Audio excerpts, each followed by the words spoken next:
the third largest economy on Earth. A country that makes the cars the world drives, the machines that factories run on, the chemicals that industries depend on. The country that emerged from total ruin in 1945 and rebuilt itself into a global powerhouse in a single generation. And its capital city has an unemployment rate nearly double the national average. Berlin receives more federal transfers than any other state in Germany, more than the entire former East German countryside combined. That is not a wound that hasn't healed yet. That is a symptom of something far older and far more interesting. Germany doesn't really have a capital, not in the way other countries do. And understanding why will change the way you read a map of Europe.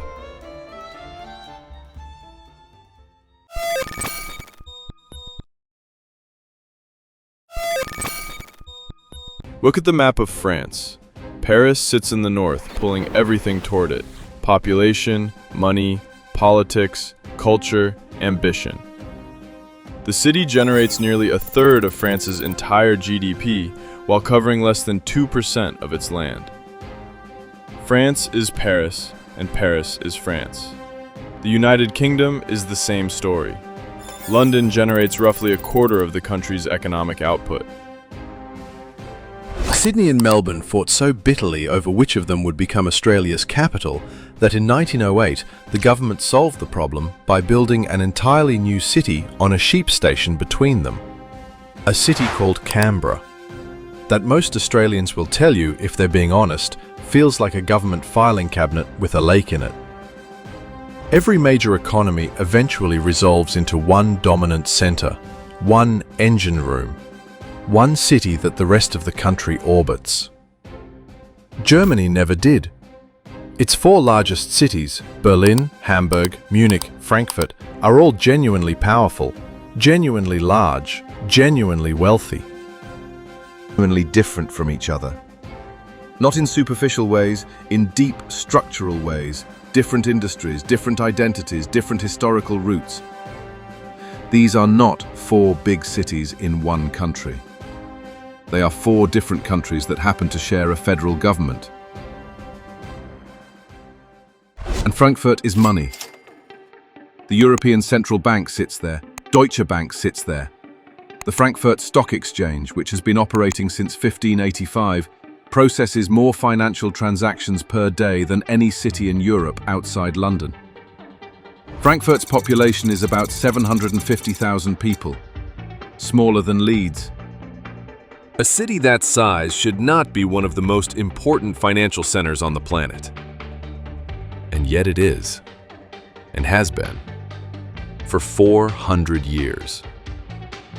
Hamburg is trade. Europe's third largest port. Its official name is still the Free and Hanseatic City of Hamburg, a title that traces back to a medieval trading alliance that predates the German state by 6 centuries. Hamburg is also home to the world's oldest merchant bank, Berenberg Bank, founded in 1590. A city that spent centuries operating as a fully sovereign republic, writing its own laws, signing its own treaties, waging its own wars. Doesn't forget that easily. Munich is industry and culture. BMW, Audi, Siemens, MAN, Adidas. Bavaria's GDP in 2023 was 768 billion euros, large enough to rank as the 7th biggest economy in the European Union if it were its own country. Roughly a quarter of all DAX-listed companies are headquartered in Bavaria. Munich considers itself culturally distinct from the rest of Germany in ways that are not subtle. And Bavaria has spent decades contributing far more to Germany's federal budget than it receives back. A fact that has generated lawsuits, political fury, and a persistent Bavarian identity that feels, to Bavarians at least, like something close to nationhood. And then there is Berlin. Politics and culture, seat of government, one of the most visited cities in Europe. Unemployment at 9.1% versus Germany's national average of 5.7%. the single largest recipient of Germany's federal fiscal equalization transfers, receiving 3.8 billion euros in 2023 alone. The unofficial motto of Berlin, which Berliners adopted with a kind of defiant pride, is Arm aber sexy, poor but sexy. It is not a motto you would expect from the capital of a country this powerful. So what happened? The obvious answer is the Cold War. Berlin was divided for 28 years by a wall, and the two halves were run as competing ideological experiments. West Berlin became an island of capitalism inside communist East Germany, kept alive by subsidies and symbolism. East Berlin became the showcase capital of the German Democratic Republic. Then, in 1990, reunification came faster than anyone expected, and Berlin inherited the Eastern economy, chronically underdeveloped, structurally dependent, and decades behind the West in investment, infrastructure, and institutional capacity. That story is true, but it explains maybe half of what we're looking at. It does not explain why Frankfurt was already one of Europe's dominant financial cities before the Second World War. It does not explain why Hamburg maintained a sovereign trading identity that survived Napoleon, Bismarck, 2 world wars, and the Federal Republic. It does not explain why Munich and Bavaria have always pushed back against Berlin's authority, under the Kaiser, under Weimar, under the Federal Republic, and right now, in the courts. The Cold War froze a pattern that already existed. It did not create it. To understand where that pattern came from, you have to go back about 800 years. I put it the most history, Germany was not a country. It was an empire. The Holy Roman Empire. Then calling it an empire is almost charitable. Voltaire said it was neither holy nor Roman nor an empire. He was not entirely wrong. By the 18th century, the Holy Roman Empire contained approximately 300 distinct political entities. Principalities, duchies, bishoprics, archbishoprics, free imperial cities. Each of these had its own laws, its own currency, its own customs barriers, its own courts. Some were larger than modern countries, some were smaller than a single town. There was no German capital because there was no Germany. There were Germanies, plural, each one building its own infrastructure, its own institutions, Its own identity. Frankfurt became a financial center not by accident, but by the logic of the empire. In 1356, Emperor Charles IV designated Frankfurt as the city where Holy Roman emperors would be elected and crowned. That designation brought aristocrats, diplomats, merchants, and bankers converging on the city for every succession. And the financial infrastructure that grew up around those gatherings never left. By the 1500s, Martin Luther was calling Frankfurt the silver and gold hole of the German Empire. The Frankfurt Stock Exchange formalized that role in 1585. Hamburg became a trading power not because anyone planned it that way, but because its position on the River Elbe gave it natural access to the North Sea. It joined an alliance with Lübeck in 1241 that eventually grew into the Hanseatic League, a commercial confederation of over 100 northern European cities. Its own legal codes, its own diplomatic relationships, its own navy. By the time Germany unified in 1871, Hamburg had been a self-governing merchant republic for 6 centuries. That is not an identity you legislate away. Bavaria and Munich accumulated their weight differently, through dynastic patronage. The Wittelsbach family ruled Bavaria for over 700 years, from 1180 to 1918. making it one of the longest ruling dynasties on the continent. They built Munich into a seat of cultural and industrial power that answered to no one in the north. When Bismarck unified Germany in 1871, Bavaria joined not as a conquered territory, but as a negotiated partner, retaining its own army, its own postal service, its own diplomatic representation. It joined on its own terms. and Dern was the seat of the Hohenzollerns, the Prussian dynasty that eventually drove unification. It was a military administrative capital, powerful and growing, but it was one node in a network that had been operating independently for centuries.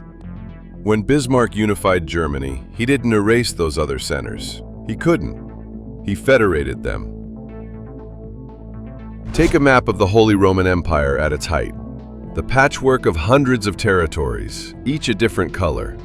The borders fracturing and overlapping across Central Europe. Now fade that map slowly into a modern map of Germany. The boundaries shift, simplify, consolidate into 16 federal states. But the logic doesn't change. Frankfurt is still the financial node. Hamburg is still the trade node. Munich is still the industrial and cultural node.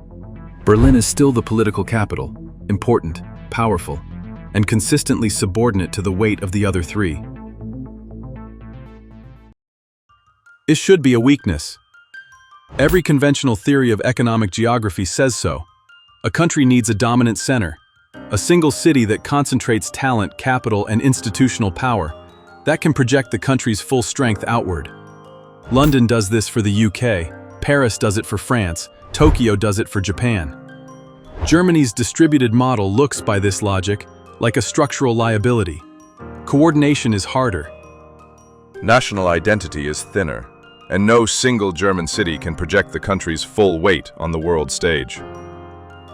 But then, 2008 happened. We're down by between 3 and 4.5% generally across these markets. Let's talk about the speed with which we are watching this market deteriorate. We're red everywhere, essentially, down by 4-5. The global financial crisis hit every major economy. If UK, the government deficit peaked at 11% of GDP as London's financial sector imploded. In the United States, a concentrated cluster of Wall Street institutions nearly took the entire economy down with them. Germany's deficit peaked at just over 4%. Its manufacturing sector, spread across Munich, Stuttgart, the Ruhr, and hundreds of mid-sized cities no one outside Germany can name, held. When you don't have a single engine room, you don't have a single point of failure. Germany's manufacturing share of economic output has stayed stable at around 22%, the highest in the G7, double the figure for the UK. That stability isn't an accident. It is the direct result of having industrial capacity distributed across a network of cities, each with its own history of economic self-sufficiency going back centuries. The Mittelstand backbone of mid-sized, family-owned, highly specialized manufacturers doesn't cluster in one place. It grew out of the same logic as the Hanseatic League and the free imperial cities. Local, autonomous, deeply rooted in place. Berlin is still catching up. It has grown faster than the German economy for more than a decade. Startups, technology, tourism, creative industries. It is becoming what its advocates have always claimed it could be.